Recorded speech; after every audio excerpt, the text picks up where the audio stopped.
Edinburgh, Scotland, the capital city of Scotland. This is the second in my little collection of Edinburgh virtual tours.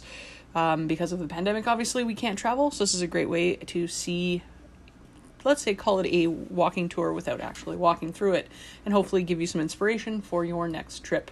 We're going to find ourselves on George IV Street and the Royal Mile, Castle just up this way, Deacon Brodie's Pub right here, and St. Giles Cathedral, which you would have also seen in my first video, down the Royal Mile. All right, so we're going to head down George IV. You'll notice that this trip will take us completely in a circle, but it's a great little walking tour off the main path. All right, so as we head down George IV, we are going to divert onto Victoria Street. Victoria Street is a great, quaint little street. It is rumored to be the theme for Diagon Alley in the Harry Potter books, and you will quite clearly see why. So the street divides, so there are these great little shops, cafes up top, and what you'll notice is very, very modern buildings attached to quite old buildings. I will take a moment to point out this building here, which, if you do a little research, is apparently quite haunted, where a man who lived there was executed because he was in cahoots with the devil. So if we head down Victoria Street, you'll see these beautiful little colored buildings along our way. Essentially, this was part of what made up the vaults way back. All right, so these quaint little shops, you'll find everything from restaurants to tourist attractions along the way. As you can see to your right, we've got the whiskey shop. And if we continue down, you will see Oink, which is also available at the bottom of the Royal Mile. Great shop for quick food if you enjoy eating meat. And, of course, the second of 3 locations of the museum context, so the Harry Potter shop. We also see one on the Royal Mile, as well as on Coburn Street. All right, so if we continue down, we will find ourselves in Grassmarket. I like to point out these great little wells that are here. They are missing their well heads, but they are very, very beautiful to see. They were obviously throughout the city and were the main way people got water in the past. So Grassmarket, a very wide street. You'll notice that there's quite a large path here, and on the other side, it was built to accommodate the kings and queens and their carriages through the city. There were actually, this is where most of the executions happened, as well as back up where we started in that general area. If you watch my first video, you will see the marker which held the last gallows in Edinburgh.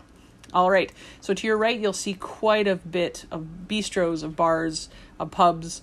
I would be remiss in pointing out the Last Drop solely because the name of the Last Drop, morbidly enough, the reason this is called the Last Drop is because when people would be hung on the gallows to the left of where we're standing right now, what would happen is that the last thing they would feel is the last drop. So for that reason, this pub has been named the Last Drop. It is apparently haunted. I have eaten there. Did not find it haunted. However, it's a quaint little place to go in. All right, so we will continue down Grassmarket. You'll find far more affordable places to stay in the Grassmarket area, which is great. We will see a lot more hostels in this area, which obviously are far more affordable. A lot of these buildings date back to well over 100 years, including the ones we see right to our left. So the Beehive this building itself has existed for, I believe it's somewhere upwards of 150 years. Another place apparently that is haunted as well. So feel free to check that out and let me know if you saw any ghosts. All right, so this is a quaint little stop as we turn around and go up the Grassmarket to kind of visit the other side. So I would highly suggest that you come to a stop here and, well, you turn around, because you have a beautiful, beautiful view of the castle.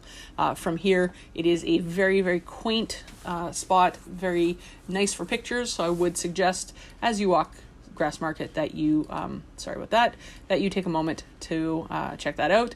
And actually, if you go up these stairs here and cross the road and head up a second set of stairs, you will end up at the Cannonball, which is right outside Edinburgh Castle. Again, if you've seen my first video, you'll remember that is approximately where we started. Excuse me. All right, so we're going to continue backwards up the Grassmarket. A little bit more industrial on this side, obviously far newer buildings this way. So we're going to head up Grassmarket. There's not as much, I'll be honest, to see on this side. It is a really beautiful place to visit, though. I highly recommend it. You'll see lots of hotels and hostels as we go. Hop on, hop off tours, great way to see the city effectively or efficiently. And what's nice is that you can, hence the name, hop on and hop off at your leisure. All right, so we are going to head this way. Now, the street off of Grassmarket does fork. I will point this lovely bridge out to you. It is George IV Bridge, and if you remember, we started on George IV. We will see that on our way back. So we're going to head up this way. All right, so as you head up, and it is not that steep of a walk, so please do not have any concerns. This is the beginning of Greyfriars Kirkyard, which is extremely haunted. So for you ghost and ghoul fans out there, it is a great place to get the chills. There's some really good tours, like the City of the Dead tours, that do take you right into Greyfriars and to spots that no other tour will take you. I am not in any way, shape, or form sponsored by them, but I very much enjoyed having the ability to tour with them when I was in Edinburgh. All right, so we will head up Candlemark Row, and we'll take a quick stop here. So this is the other entrance to Greyfriars.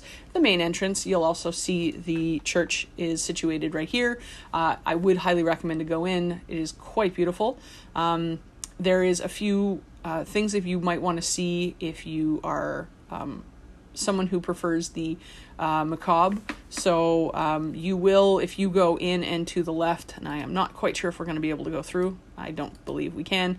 So we are not going to try. But if you go in here and to your left, you will see the Mackenzie Poltergeist Mausoleum. So it is apparently one of the most active poltergeists. So you'll see his mausoleum. He was responsible for hundreds and hundreds of deaths in Edinburgh. As well, you can just see the bottom of it, not on the macabre side, but there is the Greyfire Bobby. It is his tombstone. He is not buried there. There's actually they have no record of where he's buried. But if you feel so inclined to bring him a stick, the story of the Greyfire Bobby was a dog whose owner had passed, and actually his owner is debated to be somebody who's just off to the right. And after his owner passed, for the next, don't quote me, 7 or 8 years, came to the grave daily and slept on it where people would feed him. And so he became known as the Greyfriar Bobby.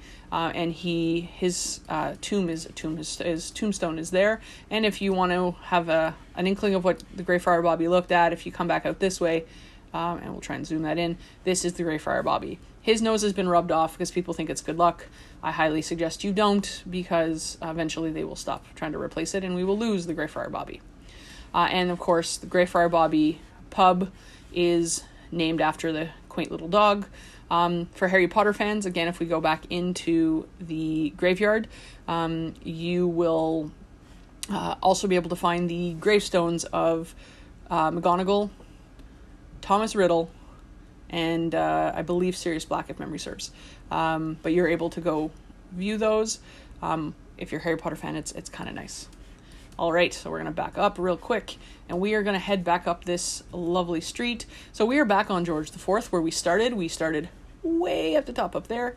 It's a little bit more modern, I should say, this area, as we go back up towards the Royal Mile.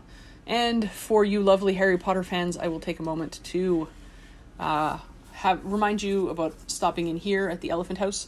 It is the unofficial home of Harry Potter in the way that J.K. Rowling sat in this lovely cafe to write the first 2 books. So if you would like to feel like you're part of a little bit of Harry Potter history, feel free to check that out.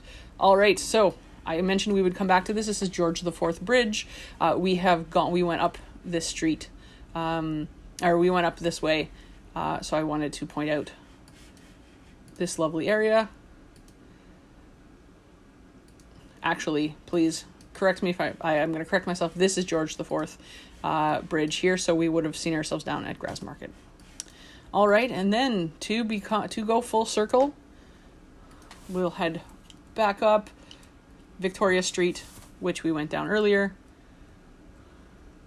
and a few steps forward, slowly, thanks to technology, we find ourselves back on the Royal Mile. So if you're taking a nice walk along the Royal Mile, this is a great little loop that you can do. It's only about 20-25 minutes, and you can see a whole lot of history. So as always, thank you for joining on this fantastic virtual tour. Stay tuned soon, and I will give you another Edinburgh tour, some of the quaint little streets off of the Royal Mile. Feel free to drop a comment on where you might want to see next. My goals are to give you some great videos of London coming up and my hometown of Montreal. So until next time, stay safe.